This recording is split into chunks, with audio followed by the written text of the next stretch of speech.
Alright guys, so this is James Black 300ZX, also known as Z Dark 1. And today we're going to be finally getting the specs on this thing because we know y'all want to know, what does it have? It doesn't have eBay turbos like mine, guys, so this one actually has some good turbos. What do you have in it, James? They're GTX 2871s. I came across some custom manifolds. They were from a guy, Richard. Saw an ad on Facebook late at night, 2 in the morning. And they were custom external wastegate manifolds. I've never seen them before. No one ever sold anything like that on the market, so I thought it was a badass deal. It came with external wastegate manifolds, external wastegates, it came with the turbos, it came with mostly everything. So I ditched my old setup and went with external wastegates.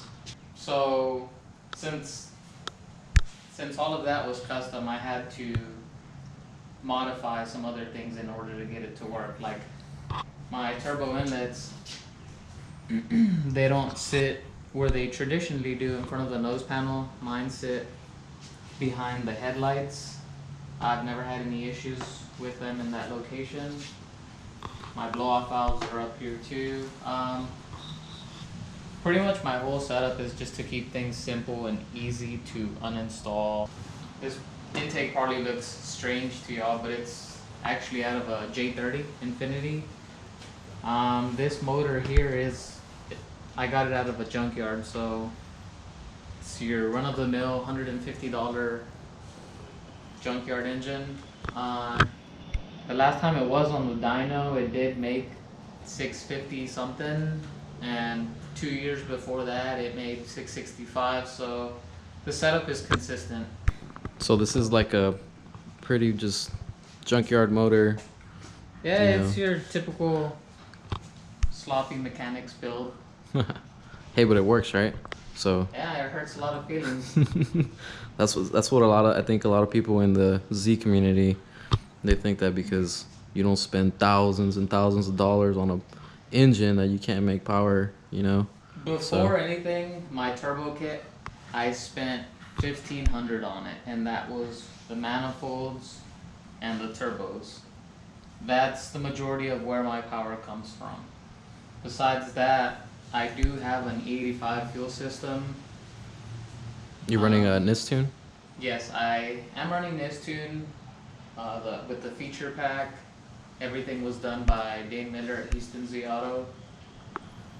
I do need to go back and get a retune, but you know, on this channel we just like to send things. I'm just gonna send it, guys, for a while at least.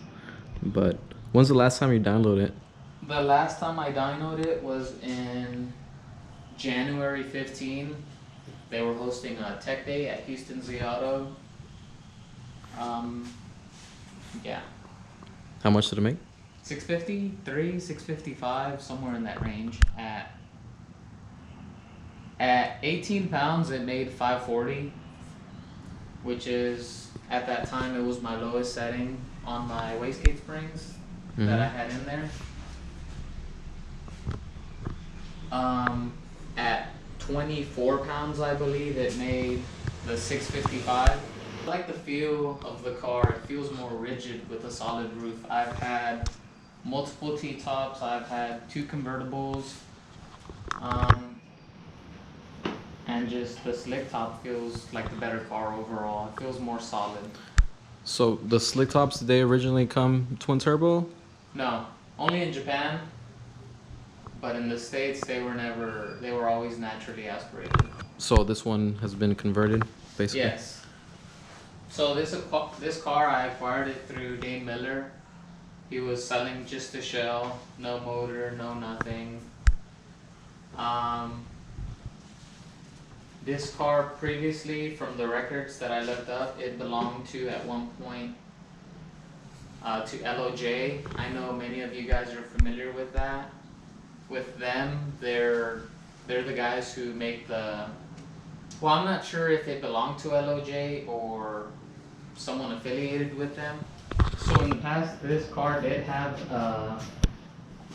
a VH45, the Nissan V8. I'm not sure what happened with that setup. The setup before this was an RB26, and from my understanding, that motor also made somewhere around like 650 or something. I never really knew what happened with like the setup, why they parted it out or sold it. But now it's back to its original roots. It has a VG back in it. I've always just been comfortable working with them. And I don't know, for a V6 they're pretty torquey compared to an inline 6 motor. Mm-hmm. They do look pretty sweet. Bulky.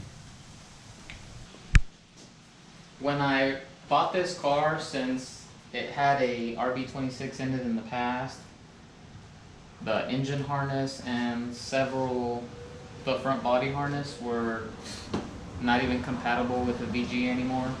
So I had to rip everything apart and make my own front body harness.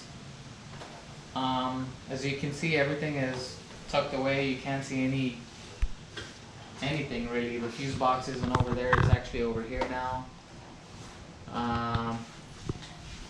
Everything is tucked away under the fenders. The front lower core support for this isn't there anymore where the radiator sits. It's just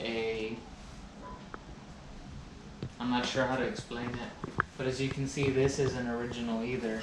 The car, I think for the RBs, most of the people cut this off and you have like a big old gap to have more clearance for the RB. That was installed by the previous owner, so you wouldn't have a big gap there. Mm-hmm.